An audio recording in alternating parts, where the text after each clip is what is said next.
this. You didn't hear him, but he said, I will try not to. I was supposed to talk about Islamist extremism. I'm not going to talk about Islamist extremism. I'm going to talk about Arab Nazis, Arab and Iranian Nazis and accelerationists, and their spread across multiple platforms. You might be familiar with this, you might be not. I don't know. I am going to note that some of this might be a bit triggering. I don't know if we're supposed to use that word anymore. There's going to be some imagery that is not violent, but bad, like vulgar language, epithets, things of that nature. So I just want to, if you don't want to view it, I can scroll past it very quickly, or I can just turn it off. One of the two. I don't know how you'll tell me other than raise your hand. Also, I have undiagnosed ADHD, so if I go off on a tangent, I apologize. Let me just start from the beginning. Sort of the beginning. First of all, beyond like terrorist content on social media, especially in the Middle East and North Africa, there is a burgeoning Nazi movement, neo-Nazi, Third Reich Nazi, and accelerationist movement across Egypt, Iraq, and Iran. Iran is linked to, a lot of it is linked to the Sunni party. Maybe you're familiar with the Sunni party, maybe you're not. It is a party that was set up in the late, I want to say, 50s, 40s. I could be wrong here. And Egypt has a very big role in harboring Nazis under the Gamal Abdel Nasser regime, specifically with the Sawt al-Arab, or Voice of the Arabs radio. So they actually took people from Goebbels, I believe Goebbels #2 in charge of that radio station, as well as within the security services. So there's a history that goes back. Iraq, similar things, especially with the Ba'ath Party, also mimicking a lot of sort of Nazi movement aesthetics, as well as just edicts. So one of the biggest issues across the Middle East is beyond this sort of terror content, is looking at hate content, and really trying to classify hate content, hate speech across multiple platforms. One part of that, of course, is neo-Nazis, Nazis, and accelerationists across the multiple platforms. They primarily focus on things like Shia-Sunni divides, as well as attacking human rights activists online, whether that's on Twitter, whether that's on Facebook, whether that's on Telegram. They do it often, and it's intimately tied to hypernationalism. I haven't really defined hypernationalism beyond the fact that it goes beyond simple nationalism, like I love my country, and it goes beyond that to a point of I actually want to hurt someone for my country and what it means to me, and the ethnicity and religion that is affiliated with my country more broadly. So in just to scale back a little bit and talk about hate, in 2019, researchers found about half of the discourse on Arabic Twitter sphere was hate. Was just it was like, and 42% of it was demarcated as simply hate. So half was hate speech, and 42% of it was just hate. Much of it focused on atheists and Shia in regards to what type of hate was out there on Twitter. But there remains like this sort of gap in research and analysis of looking at the hate space in Arabic in its entirety and doing that in a systematic fashion. And in the wake of the Christchurch attack, regional governments specifically in the Middle East, and of course the sort of territorial demise of the Islamic State, by no means online, and its shift over to Africa as well as the AFPAC region.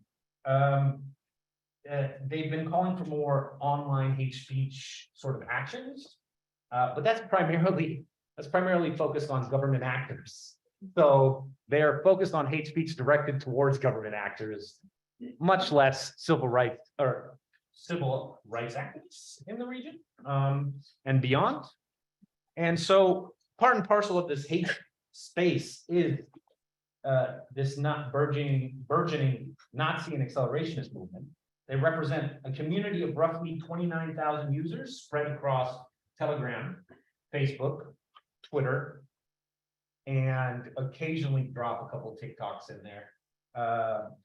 These online communities have expanded very quickly and are building libraries with hundreds of gigabytes of content. We've seen this on the ISD side. We've also seen them selling merchandise. Behind me is an actual this isn't a joke. They're selling this in Iraq at a store called Hitler. I'm not making that up. And e-magazines, some of which are direct copies of Western Nazi magazines, as well as forums. So there's one in Iran known as Stormfront that actually is built off of that forum. And again, online retailers. So these online communities include the use of and are using synth-pop aesthetics, which we've seen, fast wave, as you know, alt-right memes and Third Reich imagery and videos. They're similarly intertwined with cults of personalities, specifically around authoritarians. So behind me is Saddam Hussein, and he's obviously stacked in that photo, and has a swastika tattoo. And they're specifically focused on pan-Arabist visions that unite under this concept of Arab supremacy across the region. So taking away sort of what really makes the Middle East and North Africa beautiful in a sense, which is the diversity of our language, our ways we practice religion, our ethnic minorities, and really focusing on how Arabs are supreme over all other sort of minorities, or even democracy activists for that matter. They really frame things around traditionalism, and in specific, the Arab sort of supremacy model of traditionalism. Some of that imagery you can see behind me. This is a falconer with the laser eyes. If you're familiar with this is from a channel on Telegram. And that's sort of the Bedouin Arab supremacy aspect of things that's from an Iraqi channel about the strength of our old nomadic cultures, its traditional nature of being very focused on the man and pursuits such as falconeering, for instance. And then next to it is a pan-Arab sort of vision, collage that includes your skull mask imagery alongside various bits of pan-Arab iconography and ideologues. Gamal Abdel Nasser, Saddam Hussein, you name it. These networks have fused essentially with fascist national undercurrents in the region. They're built in the image of present-day authoritarians. The modern-day Ba'athist Party and its figurehead Bashar al-Assad is revered within these Arabic-speaking circles, as is Saddam Hussein and the autocrat Abdel Fattah al-Sisi of Egypt. They view them as being based in essentially bringing the war to democracy activists in the region and those championing human rights as an acceleration towards total control. So total control of the country through their authoritarianism. They use their own range of symbols, but they also borrow from other Nazi movements. They're creating sonarads with Arab revolt motifs and pilfering skull mask aesthetics affiliated with Western accelerationists. They also use language. One of the primary goals of these regional accelerationists is to expand their base of influence. So they are actively attacking other nationalist groups that are not Nazi in affiliation. They're challenging traditional nationalists to debates around the merits of fascism and their own ethnic superiority. They've also created this repository behind me. This is an Egyptian one. It's called the Grand Nationalist Archive. It was originally shared on Facebook, but it was built in 2006. It has 270 gigs of content that cuts the gamut across extreme right Nazi movement content that's been translated into Arabic. It was built by an individual who claims he is part of the Egyptian security services and fought in Sinai.